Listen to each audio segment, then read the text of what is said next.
पोषण में यानी कि न्यूट्रिशन में।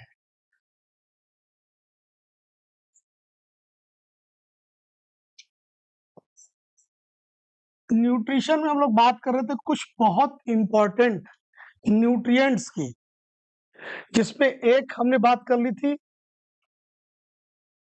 कार्बोहाइड्रेट्स,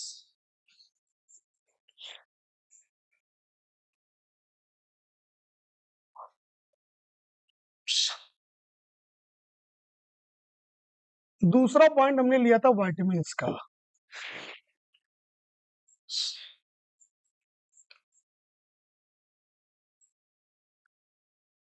तीसरा आगे हम लोग पढ़ेंगे इसमें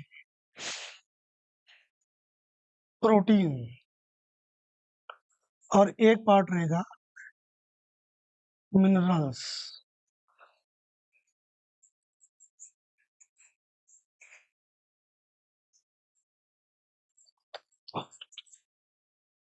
और वैसे तो जो वाटर है, जल, ये हमें किसी प्रकार की ऊर्जा तो नहीं देता, लेकिन ये एक यूनिवर्सल जो है सॉल्वेंट है,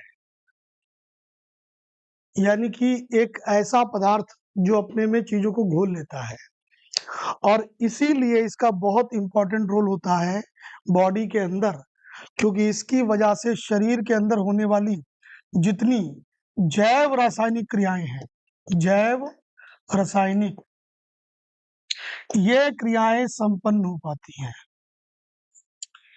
इन्हीं को बोलते हैं हम लोग बायोकेमिकल रिएक्शंस।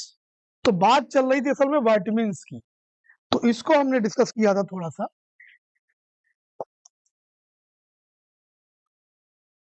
विटामिन्स में एक पॉइंट ये लिखाया था कि इनको एज अ केमिकल तो एनआई लूनी नामक साइंटिस्ट थे इन 1881, 1881 में एनआई लूनी ने सबसे पहले रिकॉग्नाइज किया कि एक ऐसा कंपोनेंट है जो मेटाबॉलिक, जो बॉडी के अंदर एक्टिविटीज होती हैं उनके लिए बड़ा इंपॉर्टेंट है, लेकिन विटामिन शब्द का प्रयोग करते हुए इस रसायन की पहचान सी फंक ने की थी।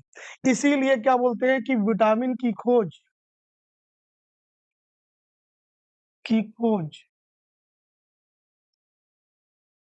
सी फंक ने की।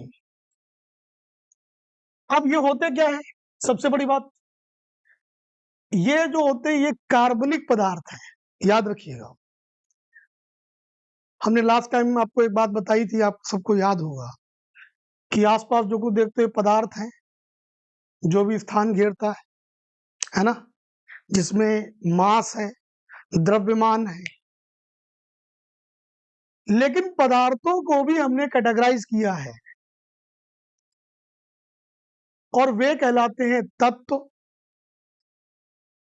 वे कहलाते यौगिक, वे कहलाते मिश्रण, ये अलग अलग इनके नाम है। उनमें एक शब्द आता है जिसको हम लोग बोलते हैं क्या, यौगिक, बोले तो कंपाउंड। ये बड़ा महत्वपूर्ण है।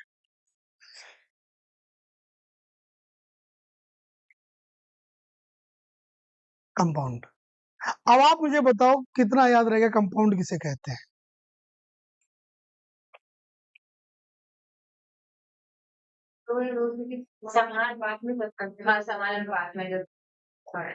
समान अनुपात नहीं, ये शब्द नहीं, ये शब्द नहीं था वहां पे। निश्चित, हाँ ये बोलिए। ये जो हमने लिखा है ये जल का एक अणु है। अब इस अणु की, अच्छा आप देखिए, ये भी एक अणु है, ये ऑक्सीजन का एक अणु है, ये जल का एक अणु है। फर्क ये है कि जब एक ही प्रकार के परमाणुओं से मिलके कोई चीज बनी होगी तो हम उसको क्या बोलते हैं, उसको बोलते हैं तत्व। किसी भी आप तत्व को ले लीजिए जो एक ही प्रकार के एटम से मिलके बना होगा, लेकिन ये एक ही प्रकार के एटम से नहीं मिलके बना है, दो या दो से अधिक।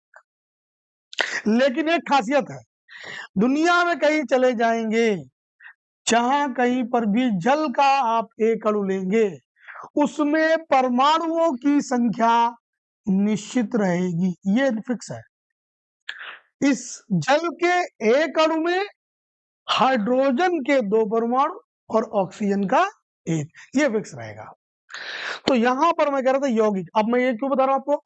दरअसल विटामिन ऐसे कंपाउंड है जो कार्बनिक होते हैं, यानी कार्बन युक्त होते हैं। जैसे ये देखो, ये कार्बन युक्त नहीं है, ये कार्बन कंपाउंड नहीं है, NaOH कार्बन युक्त कंपाउंड नहीं है। तो हमने क्या किया, रसायन विज्ञान की जो कमेटी थी उसने पदार्थों को मुख्य 2 मोटे मोटे डिवीजन में कैटेगराइज किया। एक वे कहलाए जो कार्बनिक पदार्थ और एक अकार्बनिक यानी इनऑर्गेनिक। ये ऑर्गेनिक पदार्थ है। दूसरा, इनका महत्व ये है कि ये जीवों की जो मेटाबॉलिक एक्टिविटीज होती हैं, इनको बोलते हैं हम लोग हिंदी में उपापचयी, उपापचयी क्रियाओं। अब बात करें उपापचयी क्रियाएं क्या होती है? हाँ जी, नाम सारे सुने। इन्हीं क्रियाओं की वजह से तो कोई जीव जीवित रहता है। शरीर में होने वाली उत्सर्जन की क्रिया, पाचन की क्रिया, सर्कुलेशन की क्रिया, नए पदार्थों के निर्माण की प्रक्रिया और कई पदार्थों के नष्ट होने की क्रिया। क्या कुछ पदार्थ ऐसे हैं या कुछ है ऐसा जो शरीर में नष्ट भी होता है? क्या नष्ट होता है?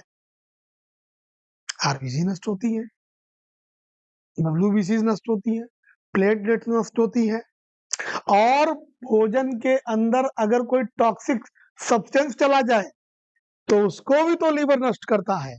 यानी यहाँ पर कंस्ट्रक्शन और डिस्ट्रक्शन दोनों प्रोसेस होती है। ये प्रोसेस होती है तो ही जीव जीवित रहता है। इनका नियमन इनकी वजह से होगा। और इसीलिए मतलब विटामिन की अगर कमी होती है, इसकी अगर कमी होगी तो नतीजा क्या होगा? उपापचयी क्रियाएं प्रभावित हो जाती हैं। और इसीलिए आपने देखा होगा कि विटामिन से संबंधित जो डिजीज है वो बार बार आती है, कमी कमी कमी। अगर इस विटामिन की कमी तो ये बीमारी, ये विटामिन कमी तो ये बीमारी। और इसीलिए यहां पर एक शब्द आता है कि विटामिन की कमी से, विटामिन की कमी से होने वाले रोग, इन्हें क्या हम लोग बोलते हैं? अपूर्णता रोग। यस, डेफिशिएंसी डिजीज, याद रखिएगा, डेफिशिएंसी डिजीज बोलते हैं। ठीक है, ये फिक्स क्वेश्चन आया हुआ, मैंने लास्ट टाइम बताया था। अब आती है बात जो हम लोग बार बार पढ़ते हैं कि विटामिन 2 प्रकार के होते हैं। विटामिन 2 प्रकार के नहीं, इसमें इंपॉर्टेंट पॉइंट ये है कि विलेयता के आधार पर, यस, विलेयता के आधार पर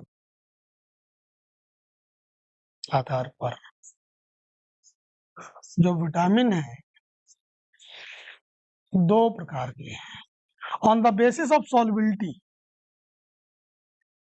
क्योंकि विटामिन को देखा गया या तो वे जल में विलय हो जाते हैं या वसा में यानी फैट में, इसलिए इनके 2 प्रकार बने जाकर के। नंबर 1, वसा में घुलित, है ना, विटामिन। और वसा में घुलित विटामिन की संख्या कितनी है? कितनी संख्या है? 4। ये ना भूलना भाई, यही भूल जाओ क्या? हाँ जी, कीड़ा याद रखो और सिंपल कर देते, कीड़ा तो नहीं भूलोगे, कीड़ा लो, अब नहीं भूलना इसे। विटामिन के कर सकते हो, विटामिन ए कर लीजिए, विटामिन ई कर लीजिए और विटामिन डी।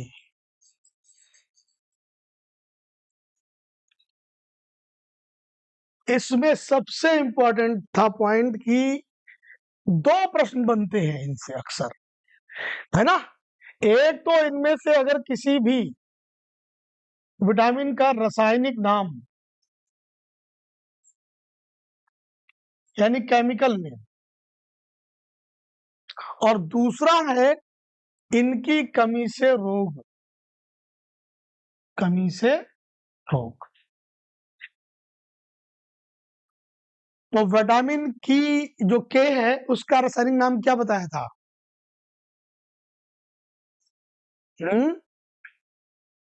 कैल्सीफेरॉल था, तो गजब हो गया। हाँ जी, सिलोक्यूनोन एक नाम है ये भी, और एक और नाम है नेप्टाक्यून। प्लीज ये नोट करिएगा, ये वाला पॉइंट नोट करिएगा, यहां से जिनका नहीं लिखा है वो यहां से लिख ले। नंबर 1 वसा में घुलित विटामिन, ये नाम नोट करके, रासायनिक नाम और कमी से रोग। इसी से 110% क्वेश्चन आना है आपका। वसा में घुलित विटामिन, रासायनिक नाम और कमी से रोग।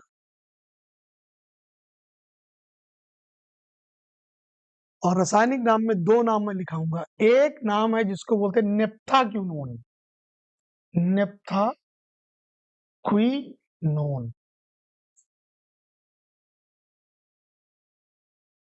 और या एक नाम इसका है फिल्लोक्विनोन।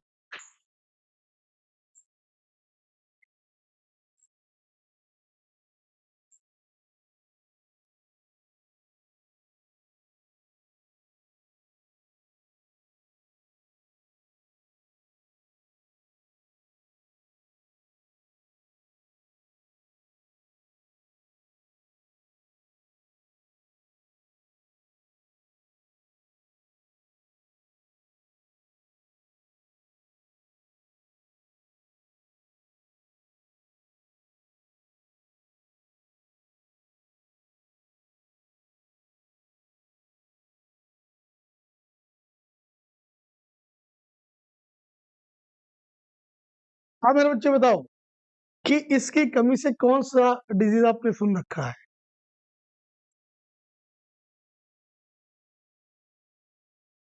कमी से लिखिएगा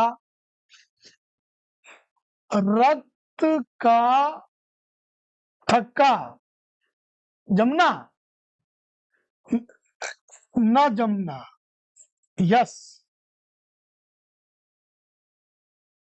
बात समझिएगा। रक्त का थक्का मतलब क्या है कि अगर हमारे शरीर में कहीं पर भी कोई कट लग जाए तो आफ्टर सम टाइम आप ये पाओगे कि जहां पे कट लगा है वहां से कुछ समय बाद रक्त का बहना बंद हो जाता है। हाँ, तो यही क्या है? नहीं, विटामिन के की वजह नहीं, ये है blood clotting. It is called blood clotting, ठीक है?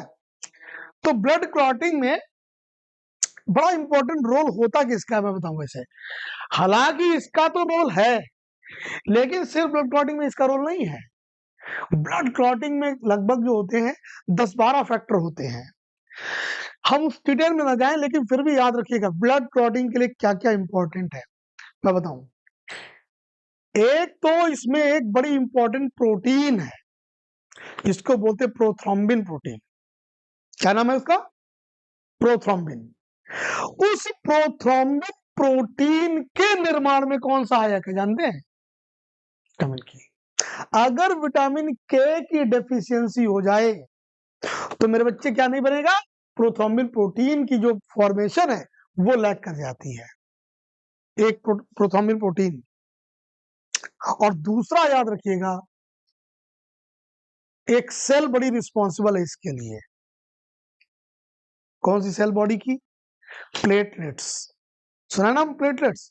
डेंगू में वही कम हो जाती है, प्लेटलेट्स। याद रखिएगा, सबसे पहले प्लेटलेट्स ही जहां पर चोट लगती है वहां पर डिसइंटीग्रेट यानी कि टूट जाना, वो प्रोसेस स्टार्ट ही ऐसी होती है, सब में टूट जाती है, टूटने के बाद फर्दर प्रोसेस होती है। तो प्लेटलेट्स का बड़ा इंपॉर्टेंट रोल है सबसे पहला।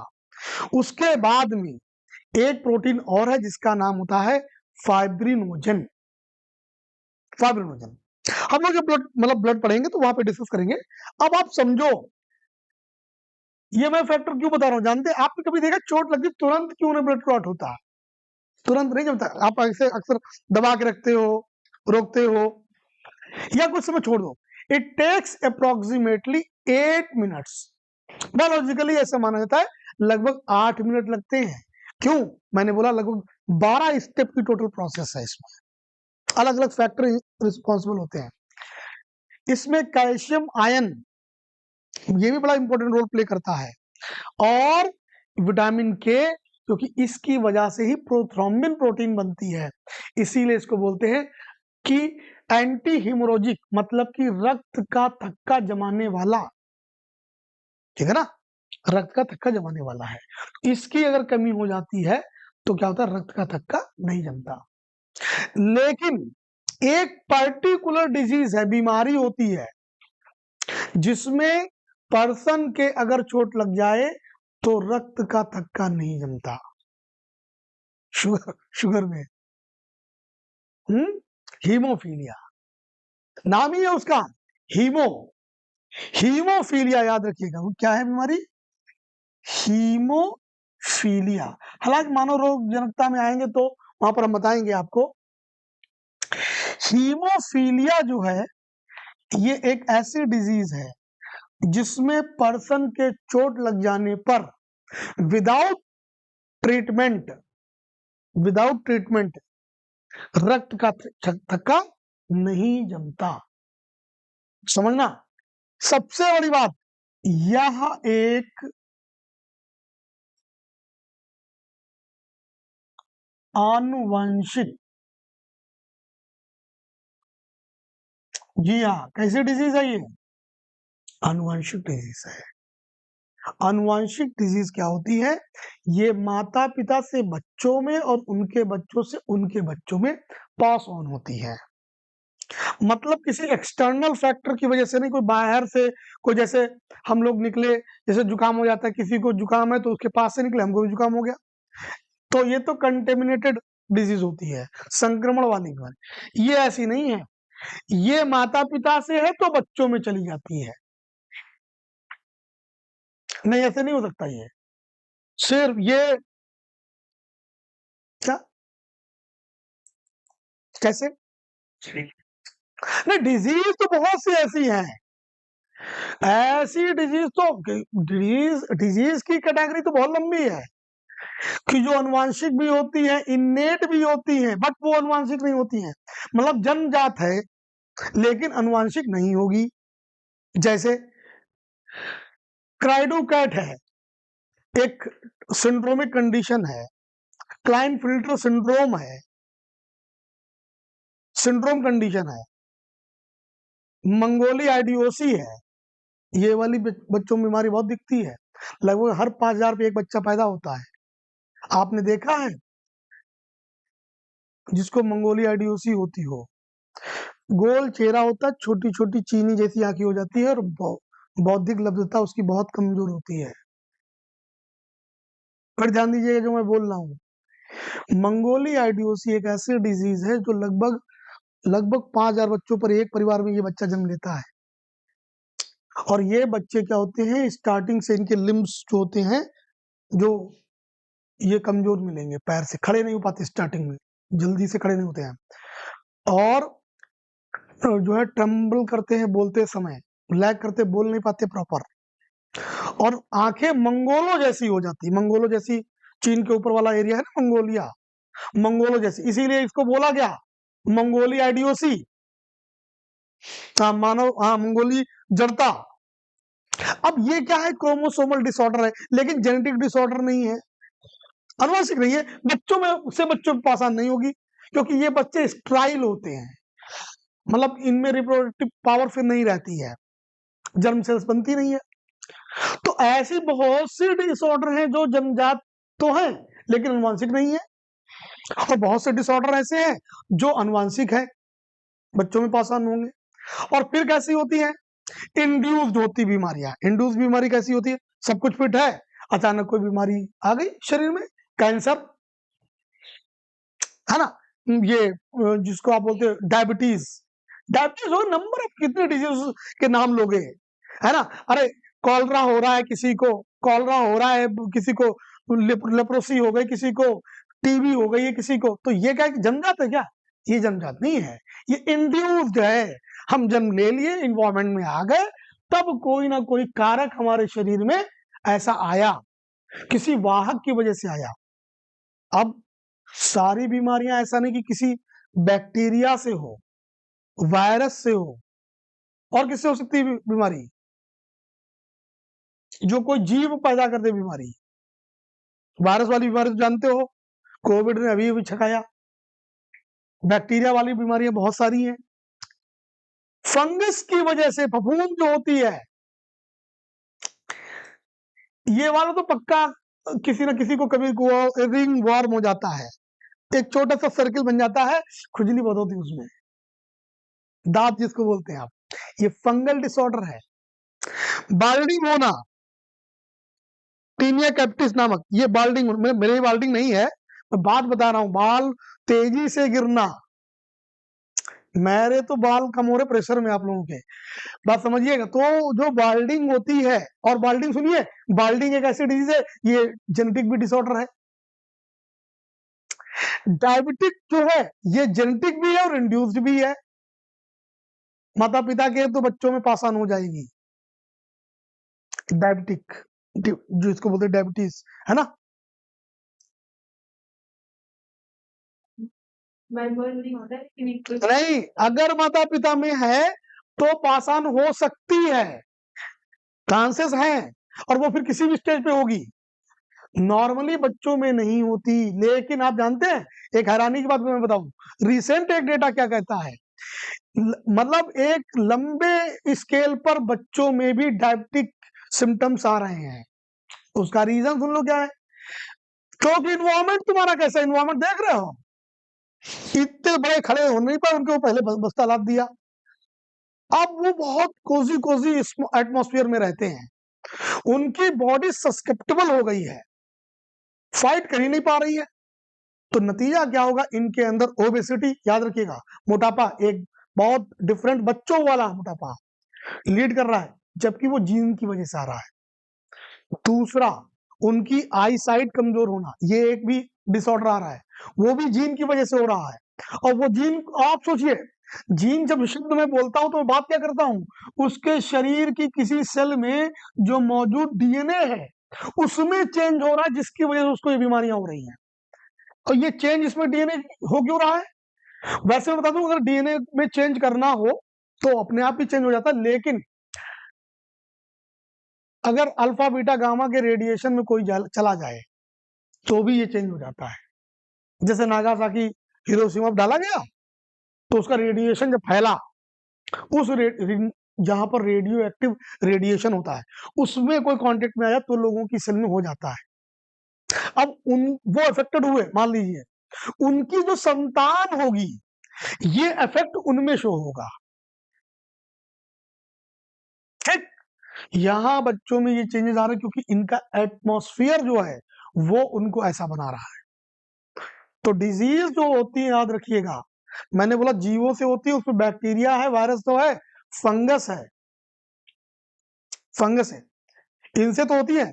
लेकिन एलिमेंट, तत्वों से भी बीमारियां हो जाती हैं, तत्वों से। जैसे एक बड़ी फेमस बीमारी बहुत बार आती है, कोई नाम बोलो अगर नाम याद हो, मिनीमाटा डिजीज। मिनीमाटा डिजीज, मिनीमाटा वैली है जापान में, ये वहीं से रिकॉग्नाइज की गई।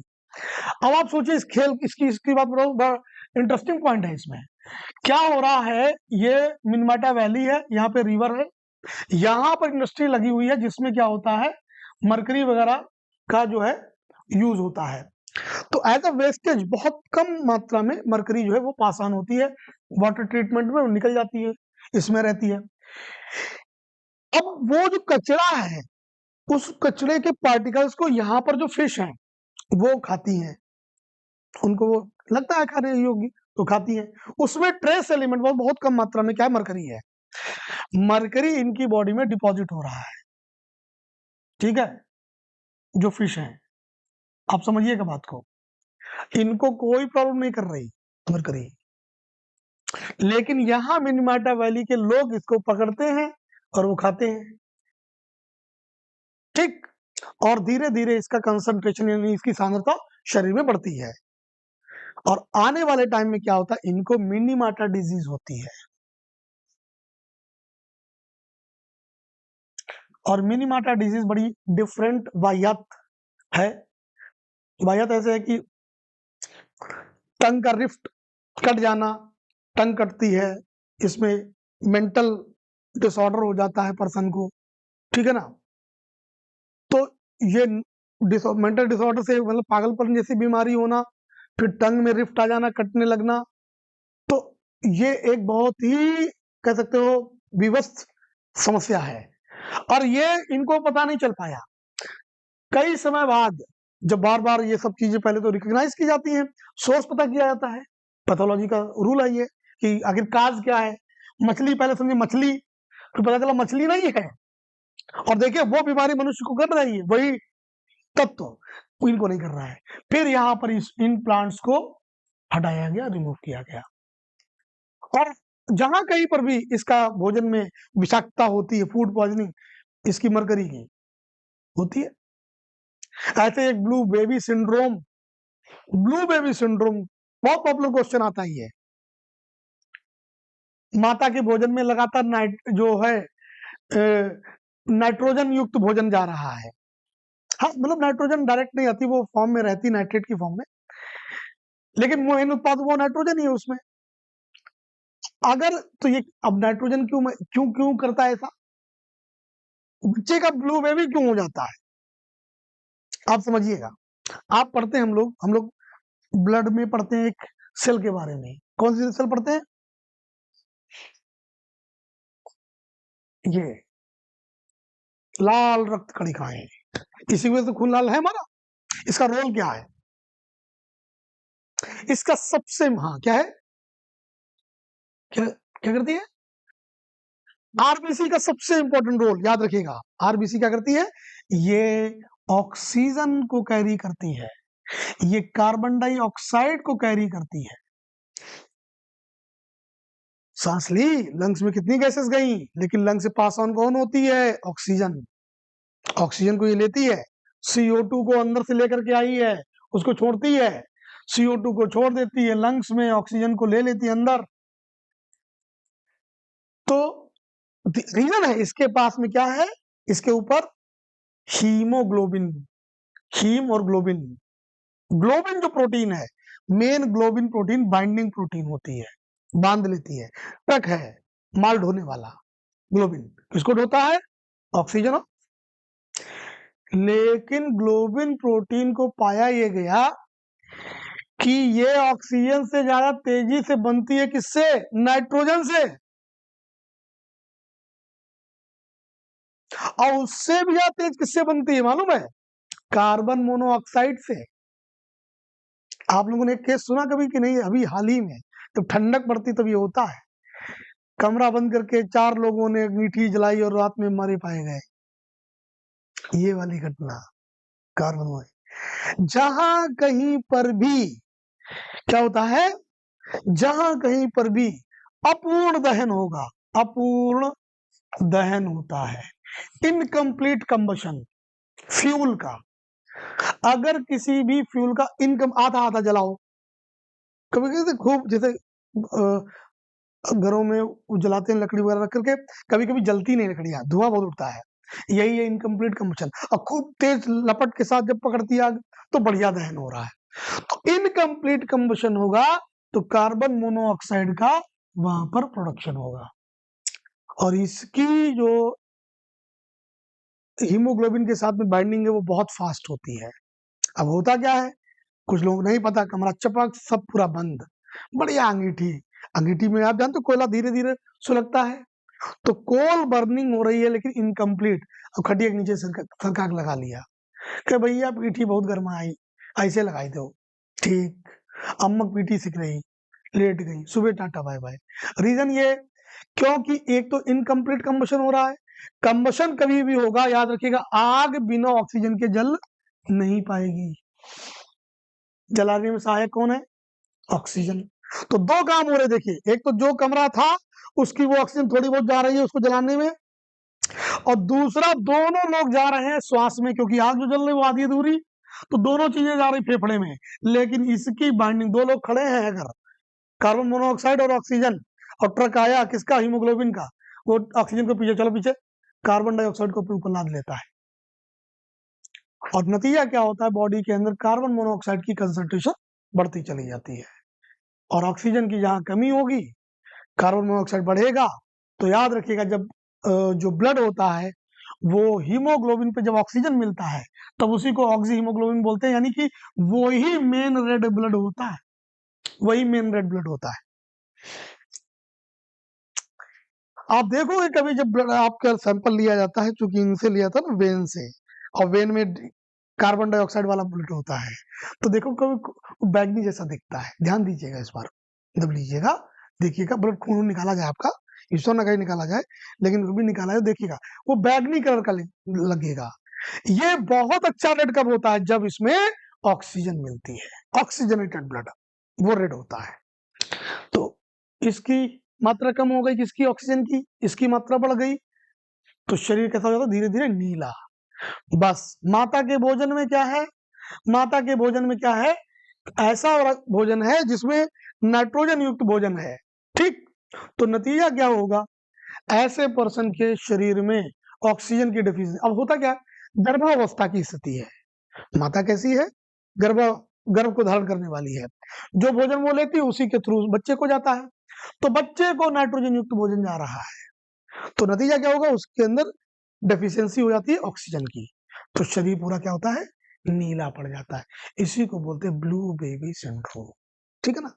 तो मैं ये कह रहा हूँ कि कोई जरूरी नहीं कि डिजीज किसी एक वजह से हो, बहुत सारे, न्यूमरस, ये पूरा आप चैप्टर पढ़ोगे किसमें, ह्यूमन पैथोलॉजी जब आप पढ़ेंगे तो उसमें। तो मैं ये कह रहा था कि हीमोफीलिया एक ऐसी डिजीज है जो एक जेनेटिक डिसऑर्डर है, जिसकी वजह से क्या होता है, रक्त का चक्कर नहीं जमता, ठीक है। दूसरा एक पॉइंट नोट करिएगा इसमें, फिर आया हमारा विटामिन ए। विटामिन ए बोले तो रेटिनॉल, रेटिनॉल,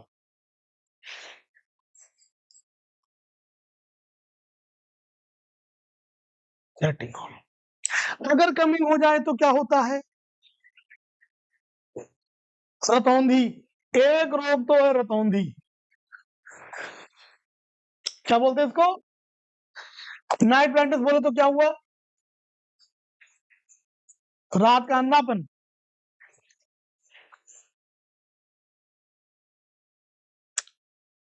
रात में तो किसी को नहीं दिखेगा, अंधेरा कर दे तो किसी को दिखेगा क्या, आप बताओ, लाइट हटा दे यहां से, दिखेगा क्या, हम बिना रोशनी के देख सकते हैं, हाँ या ना, नहीं देख सकते, लेकिन क्या कम रोशनी में देख सकते हैं, बिल्कुल देख सकते हैं, कम रोशनी में आप देख तो सकते हैं लेकिन रंगों का भेद नहीं कर पाएंगे। दरअसल कहानी कुछ ऐसी है, ये हमारी आईबॉल, आंख, एक, दो, कितनी लेयर बताई थी, तीन, सबसे अंदर वाली लेयर का नाम क्या बताया था, सबसे अंदर वाली, अरे सबसे अंदर वाली रेटिना, यही तो बोला था, रेटिना। देखिए एक बात याद रखिएगा, जो पढ़ाए बार बार रिवीजन करिए, मैं फिर कहता हूं रिवीजन आपको करना, मैं आपको करवा सकता हूं रिवीजन, ये बड़ी इंपॉर्टेंट लेयर है। कोई भी वस्तु आपकी आंख के सामने है, बहुत सिंपल समझना, उसकी जो इमेज होती है फाइनली वो कहां पर जाती है, रेटिना पर जाती है, ठीक, रेटिना पर जाएगी मेरे बच्चे, इन्वर्ट बनती है, इन्वर्ट बनती है, यस, याद रखिएगा, ठीक है, उल्टी बनती है रेटिना पर, ये उल्टी क्यों बनती है, चीज सीधी, इमेज बनने उल्टी, दिखती सीधी। अब आप सोचो, आपको साधारण थोड़ा ही हो, कितना परमात्मा ने ध्यान रखा आपके ऊपर, हाँ, लेंस रहता है, लेंस कहाँ पे रहता है, सामने बोले तो यहाँ, कहा, वहां आधा तो हेल्प करते हैं। सेकंड में लेंस रहता है, थर्ड में रहता है, थर्ड पे रहता लेंस बाई कॉन्वेक्स लेंस है। क्या बना होता है, क्या बोला था, सीलरी मसल्स का बना होता है। और तो कांच लगी है क्या तुमको लगता है, लेंस है, कांच नहीं लगी है इसमें। हाँ किसी मार से तोड़ दिया, आंखें गई, पता चला। मेरी बात समझ, ये उल्टा क्यों है, उल्टा लेंस क्यों है उल्टा, लेंस आपको लगा हम उल्टे दिख रहे क्या, आप बताइए, आंखों सामने लगा कि नहीं लगा, हम उल्टे दिख रहे सीधे दिख रहे हैं। एक घटना बताता हूं मैं प्रकाश की, बहुत बढ़िया, सुना है सबने। हाँ बोलो बोलो बोलो। डेमो वाला, रेनबो वाला। अब रेनबो तो एक इवेंट है, प्रकाश की एक प्रॉपर्टी है, प्रकाश की, जिसको बोलते हैं क्या, अपवर्तन, रिफ्रैक्शन ऑफ लाइट। क्या होता है रिफ्रैक्शन ऑफ लाइट, हम लोग कक्षा 6 से 7 8 में लेते हैं। हाँ क्या होता है, एक माध्यम में एक दूसरे माध्यम चले जाए, एक माध्यम से हवा से आदमी पानी में कूद जाए, कूद गया, फिर क्या हुआ, फिर वापस आ जाए। मैं पानी में कूद गया, हवा से पानी में कूद गया, और वापस आ गया बाहर। यस यस बिल्कुल। ओके ओके ओके, एक एक करके, पहले ये आर पार देख रहे हैं क्योंकि ये ट्रांसपेरेंट है, तो ये पेंट कर दे तो नहीं दिखेगा, वापस हो जाएगा। तो ये रिफ्लेक्शन है या रिफ्रैक्शन है, ये तो करी जाती है, हाँ थोड़ी सी बेंड हो जाती है, ये हुई बात। किसी माध्यम में समझना, जब प्रकाश की किरण एक माध्यम से, एक माध्यम, एक माध्यम बोले तो, माध्यम बोले तो जिसमें कोई चीज ट्रेवल करती है, चलते हैं, जैसे ये एक हवा का माध्यम है, हवा का माध्यम, ठीक है ना, आप समझना बहुत ध्यान से।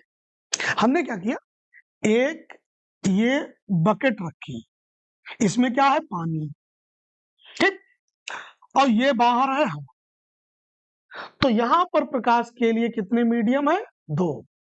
तो बच्चे हवा का एक माध्यम है और एक है जल का माध्यम। प्रकाश की किरण एक माध्यम से यानी वायु से किसमें जा रही है, जल में, ध्यान देना।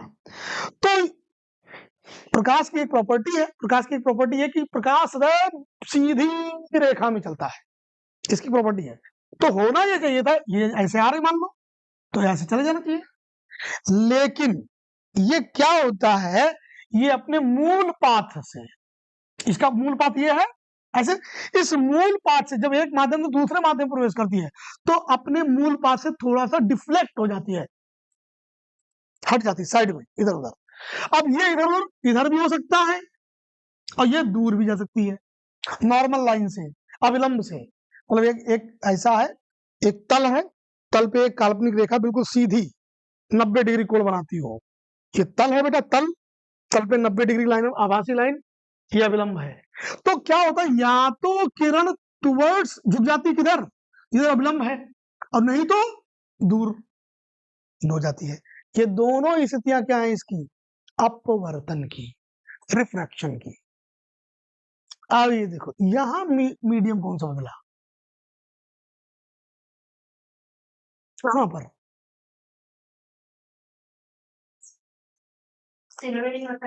इसके पास,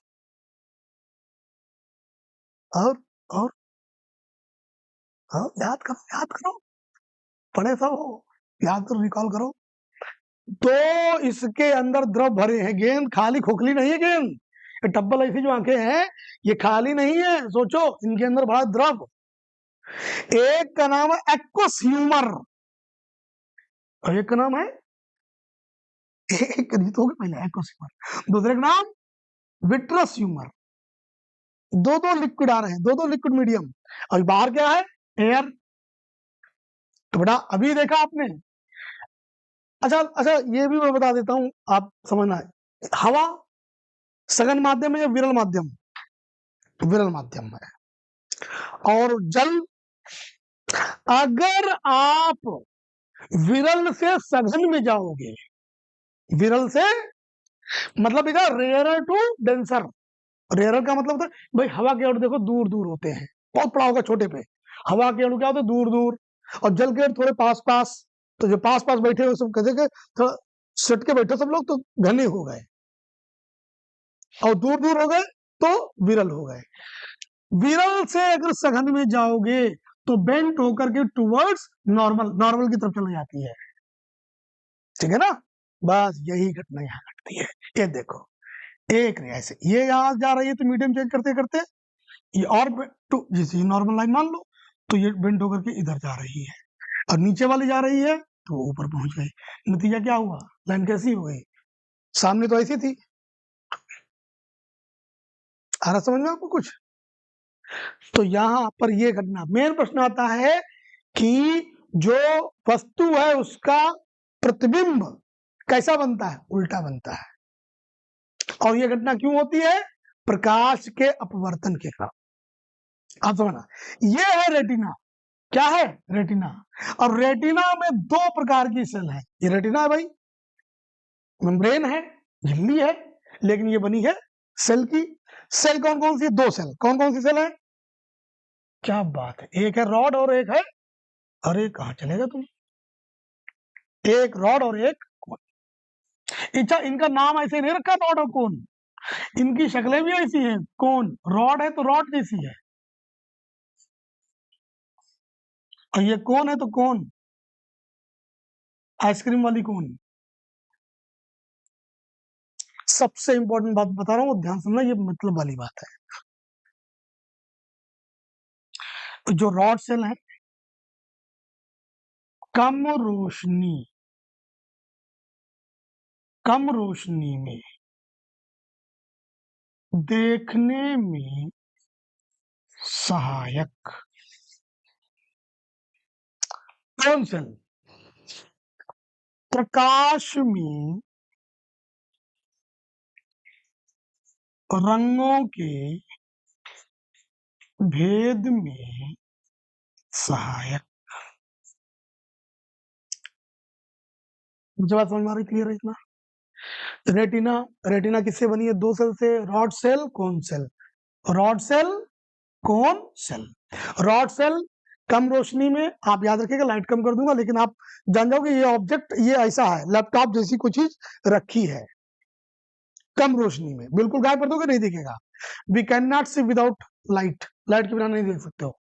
और कौन सेल, प्रकाश जब होता है, आप देख रहे हो, चाहिए ब्राउन कलर का, ब्लैक कलर का, ग्रीन है, ये व्हाइट है, ये रंगों का जो भेद है due to the presence of cone cell. ठीक, अब बात करते हैं हम इसकी, रॉड सेल की।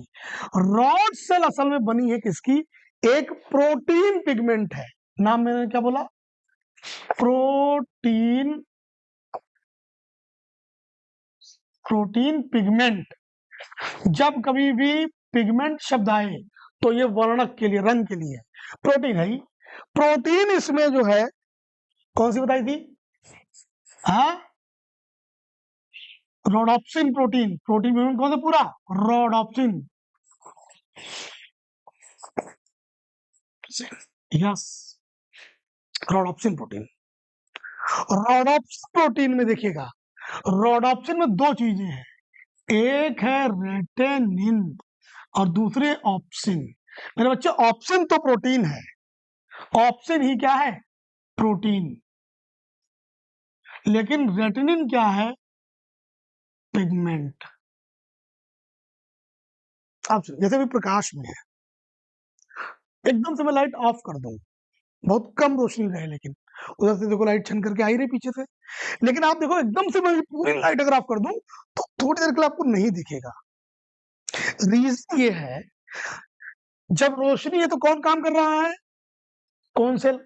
कौन सेल काम तभी करेंगी जब ये रोडोप्सिन टूट जाए, किसमें, रेटिनिन, और ये अलग अलग हो तो ये एक्टिव हो जाती है।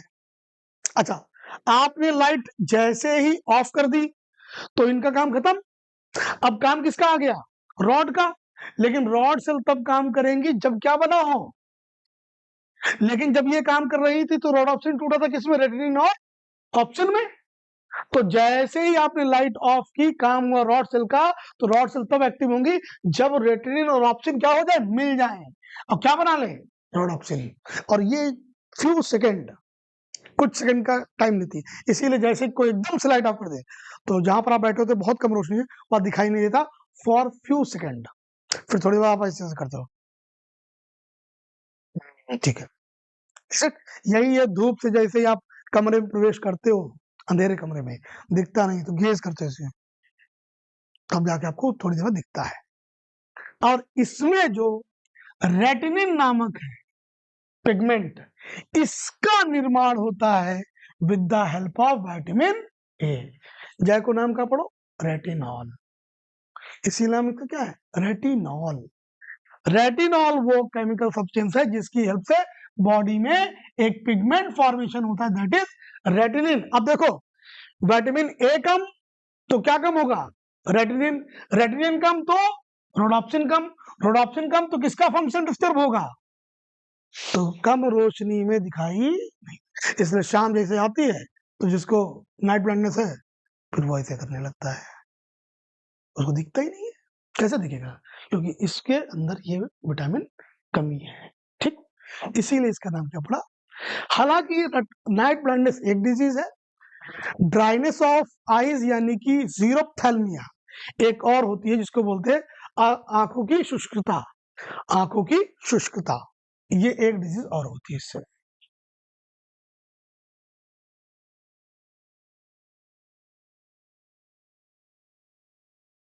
बताओ भाई, क्लियर हो पॉइंट कि नहीं, अरे समझ में आया कि नहीं, हाँ या ना तो बोलो। खा पी करना है तुम लोग, सुबह सुबह 2-3 रोटी तो खा ही लिया करो कम से कम, बोलने की तो क्षमता रहे। हाँ, मेरी रात रात एनर्जी चली गई।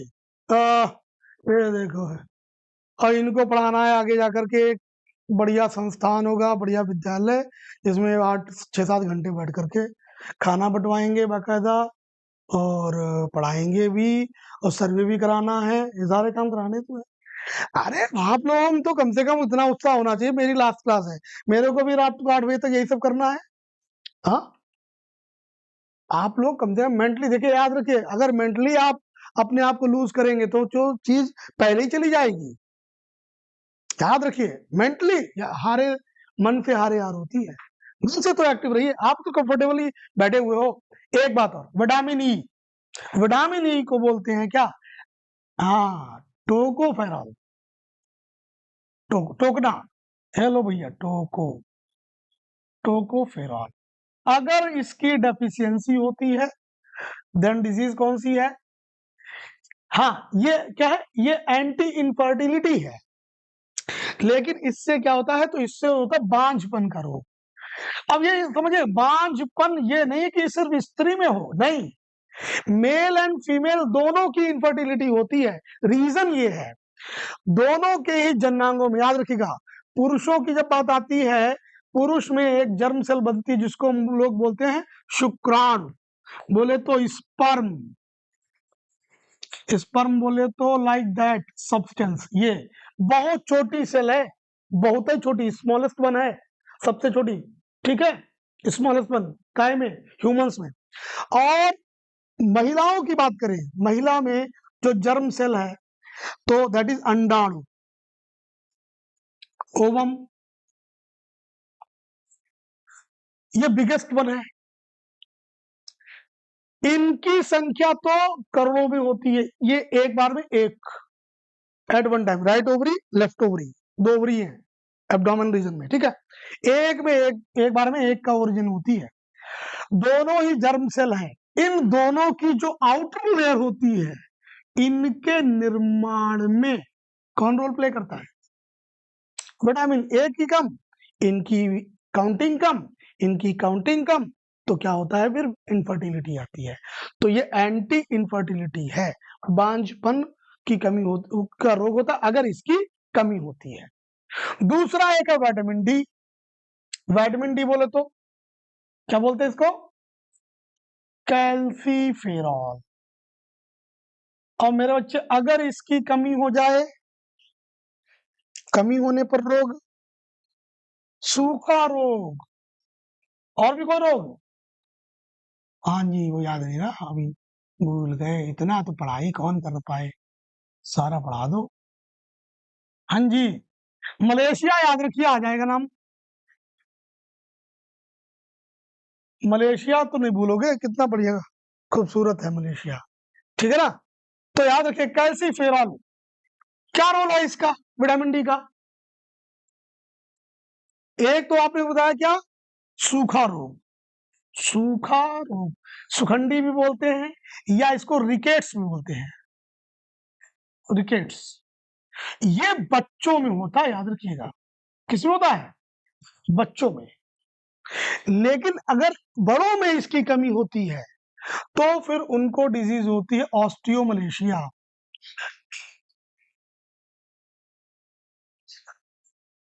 हाँ जी, जैसे ना बड़ा ये तो, अरे ऐसे नाम क्या है, जो बायोलॉजिकल डिजीज के नेम तो वैसे बहुत बहुत टिपिकल होते हैं, है ना। हाँ बस, अरे हिंदी में याद रखो तुम, अस्थि मृदुता, ये लीजिए, अस्थि जो है मृदुता, ये याद रहेगा। ये तो और भी टिपिकल है, शुद्ध हिंदी है। अस्थि मृदुता। अब मेरी बात समझिएगा, ये विटामिन डी का जो रोल है, याद रखिएगा, वो हड्डियों के लिए है या किसके लिए है? नहीं, इसका काम हड्डियों से कोई लेना देना ही नहीं है, लेकिन फिर भी हड्डियां कमजोर होती है। हड्डियों को बेंट होने का रीजन है, इनाम देख रहे हैं आप क्या लिखा है? अगर कोई पूछे आपसे what is the function of vitamin D, तो एक सिंगल सेंटेंस में इसकी परिभाषा है, विटामिन डी अगर आपके भोजन में अच्छा होगा तो ये भोजन में अच्छा होने से, जब भोजन आपका स्मॉल इंटेस्टाइन में पहुंचेगा, छोटी आंत में, छोटी आंत में ही सारे न्यूट्रिएंट्स एब्जॉर्ब होते हैं। न्यूट्रिएंट्स का एब्जॉर्प्शन याद रखिएगा, और स्पेशली किसका? कैल्शियम का। कैल्शियम का एब्जॉर्प्शन बहुत बढ़िया होगा अगर आपके भोजन में क्या है, विटामिन डी। और अगर इसकी कमी तो इसका एब्जॉर्प्शन कम होगा। अब कैल्शियम का रोल किसमें होता है? हड्डियों में होता है, कैल्शियम एंड फास्फोरस, ये दो मेन है। तो अब इसकी कमी हो गई तो कैल्शियम कम एब्जॉर्ब होगा, कम कैल्शियम एब्जॉर्ब होगा, हड्डियां, बाकी हड्डियों को ये थोड़ा बनाता है, विटामिन डी नहीं बनाता है। यस, ताकि जल्दी से कैल्शियम जाए और ये साथ में क्या करे, एब्जॉर्ब करे, ठीक है। तो वहां पर आपको वंस इन अ वीक वाली बोतल मिलती है, साप्ताहिक, ठीक है। हाँ, लिक्विड में दे देते हैं, लेकिन ज्यादा नहीं लेना है उसको। हाँ, समझ लीजिए, क्योंकि फिर ये ऑक्सी कैल्शियम बनाता है। हाँ, और ऑक्सी कैल्शियम बोल तो रहा हूँ, ऑक्सी कैल्शियम का वो बनेगा पथरी, और बहुत सा पैसा हटता है आदमी जब वो पथरी, लीवर, इसकी किडनी की जब होती है, फिर तो कुछ पूछो ना, ऐसे कैसे कैसे मुंह बनता है। और हाँ, हाँ, फिर वही है, बोवेरान का इंजेक्शन लगता है तुरंत पहले, और वो शिफ्टिंग पेन भागे तुम्हारा इधर से उधर, तो बोल नहीं पाता। तो याद रखिए, ये जब पकड़ में पेट दर्द नहीं है, लोग पता पेट की दवा खिला दें। शिफ्टिंग पेन है अगर आपका, ये भागता हुआ रनिंग, याद रखें। तो याद रखें, हाँ बैक साइड में, क्योंकि ये यहाँ पे नहीं है, हमारी पीछे पेल्विक रीजन में। तो मतलब रनिंग है, तो याद रखें कि ये कहीं ना कहीं स्टोन का पेन है। तो द बेस्ट है, और ये होता असल में है, मतलब पेन अगर आया है तो अच्छी बात ये है कि आपकी स्टोन पास हो रही है, स्टोन जो है रीनल पार्ट से पास हो रही है। तो अच्छी बात यह है कि पेन आया है, यानी अब ये पास हो रही है, रुक नहीं रही। पहले तो भाई वैसे क्या होता है, ये डिपॉजिट होती है जाकर के, ठीक है ना, ये वैसे तो डिपॉजिट हो रही थी, लेकिन ये अभी जब यहां से निकल रही है तब ये पेन कर रही है आपको। तो उस वक्त इंजेक्शन लग जाएगा और शांत हो जाएगा, उसके बाद इसका मतलब वो कहीं ना कहीं निकल गई है, लेकिन एक्यूमुलेट भी होती है। तो कैल्शियम का भी बहुत सोच समझ के लेना चाहिए। तो this is the all about your vitamin A D E के, ठीक है ना। इनके बारे में लास्ट टाइम हमने सबसे बात की थी, अब आप लोग भी बराबरी पर आ गए। नेक्स्ट क्लास में हम लोग बात करेंगे तो रेस्ट जो विटामिन है उनकी बात करेंगे, ठीक है। बाकी आप लोग भी बैठिएगा, जिनको रिवीजन करना है बिल्कुल स्टार्टिंग वाली क्लास मैथ्स वाले सर बैठे हुए हैं, ठीक है ना? तो मैं यही कहूंगा, धैर्य बना के बैठिएगा, सर आ रहे हैं, 10-15 मिनट और दे दीजिएगा उनको, ताकि आपका रिवीजन बता दें, उसके बाद में फिर चले जाना, ठीक है? हाँ, वापस से रिवीजन था। Thank you class.